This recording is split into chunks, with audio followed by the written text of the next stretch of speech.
के दिल के रोगी बहुत ज्यादा लोग बा, ये खातिर गई। यही तो मैं आपसे पहले सवाल किया था, आप घबरा गई। नो कोई खाई तो मोटाई थोड़ी ना। फोन से बतियाना थोड़ा कम कर दीजिए। नहीं है, हम नहीं फोन से अच्छा जागता कौन है ये बताइए। पर्सनली बतियावे खातिर अब बतिएबे ना हम करी ना फोन से। चलिए अच्छी आपका याद है का।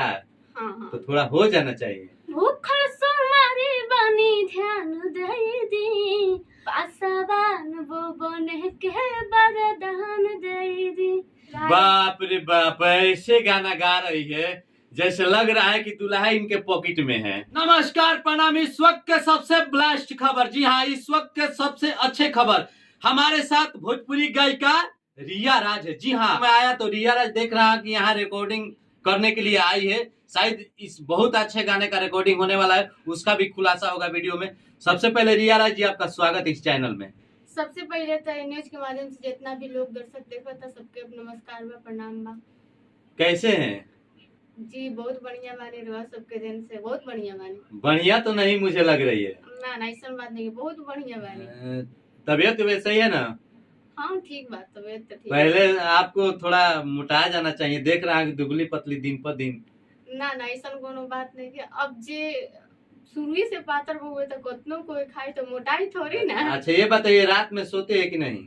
सोते हैं। काफी लेट जागती होगी। हाँ ये तो बात है ना। लेट से हाँ कभी कभी हो जाना, लेकिन कभी कभी टाइम से सो जाएगा। तो थोड़ा फोन से बतियाना थोड़ा कम कर दीजिए। अरे ऐसा नहीं है, हम नहीं फोन से। अच्छा जागता कौन है ये बताइए।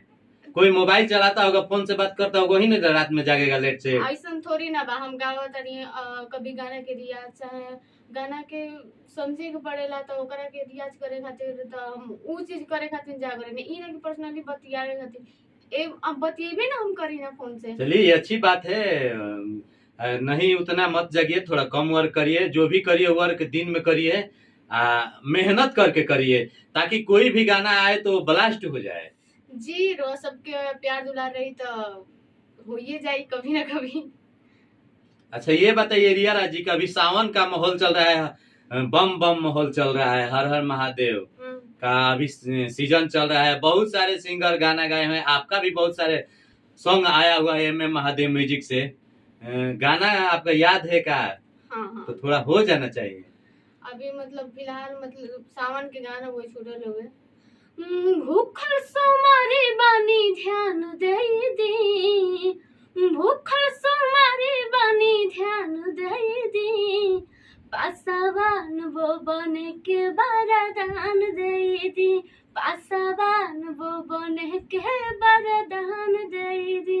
अब फिर फिलहाल बाप रे बाप, ऐसे गाना गा रही है जैसे लग रहा है कि दूल्हा इनके पॉकेट में है। आप लोग देख रहे हैं ना, ये कह रही है कि पासवान वो बने के वरदान दे दी, ये नहीं कह रही है कि अभी हे बाबा हमारा गायकी में कुछ ऐसा स्वर भर दीजिए ताकि हमारा गाना कहीं ना कहीं ब्लास्ट हो जाए, मिलियन में जाने लगे। इनका चाह है कहीं ना कहीं कि बाबा हमारा के दूल्हा दे दी, दुल्हन हम बन जाई।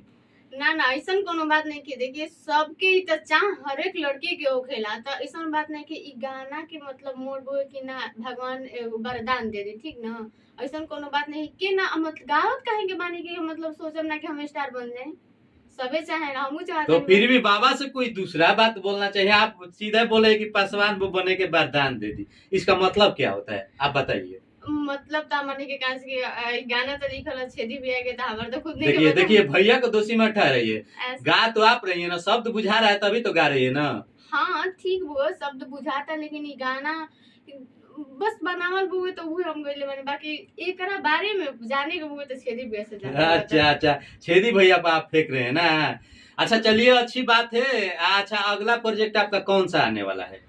आवे वाला बहुत जल्दी, मतलब कल परसों में वो गाना एल्बम आवे वाला हुए, भोलेनाथ के ही आवे वाला हुए, 2-3 दिन में छूटी, बाकी ओकरा बारे में बाद में। अभी मुझे खबर मिला है कि आज एक गाना काफी ब्लास्ट गाना रिकॉर्डिंग होने वाला है। हाँ ये बोलबम के ही हटे आवे वाला बा 2-3 दिन में। कहीं हो दुल्हा दुल्हन वाला नहीं ना है?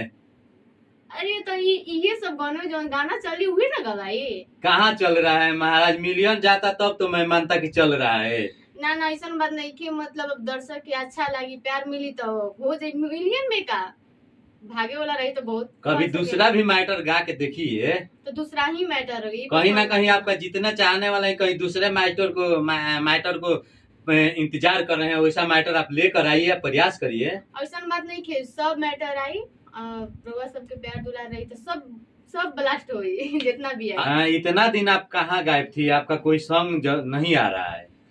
ऐसा बात नहीं कि हम घरे गुजरनी और हमारा बहुत ज्यादा तबीयत खराब रहा, तो फिर तबीयत ठीक हुई तो फिर यहाँ आए नहीं। अब सारा प्रोजेक्ट आए, ऐसा बात नहीं कि सावन की वजह से बहुत सारा गाना गा के रखल हुए। दुल्हे वाला आएगा खाली? ना ऐसा बात नहीं कि दूल्हा वाला काहेला, बहुत सारा गाना बहुए कि दूल्हा वाला थोड़ी ना। अब तो गाना रखल हुए, बस सावन बाद सब छूट जाए।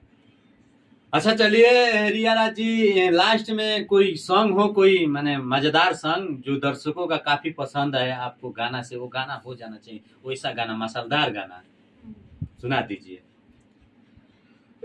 जे करे से लव कैलो ओ करे से परेशानी बा,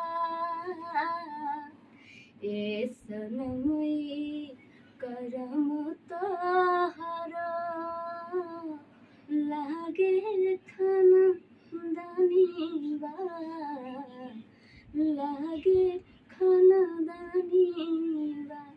आपको मैं बोला कि मजेदार गाना गा दीजिए, चटकार, तो आप ये गाना कहाँ से गीला गाना गा दिया आप?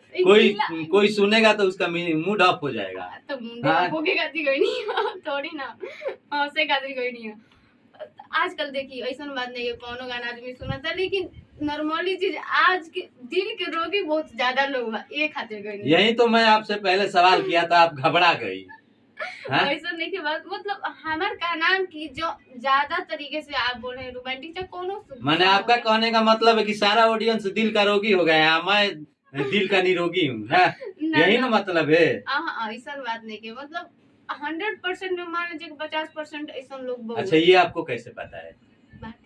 मैंने कैसे पता है? आपके पास कोई लिस्ट आता है क्या? ना देखिए ना बहुत सारा लोग बोल के जो नॉर्मली शांत से बैठल जो लोग रहेला वो देखी ना कि सब जे भी वो सैड सॉन्ग बहुत सुनेला। हमरो आदत हो गई, हम वैसे नॉर्मली बैठे रही ना, तो हमारो थोड़ा सा गाने दिमाग में घूमे लगे का सुनी तो सैड सॉन्ग सुनिए।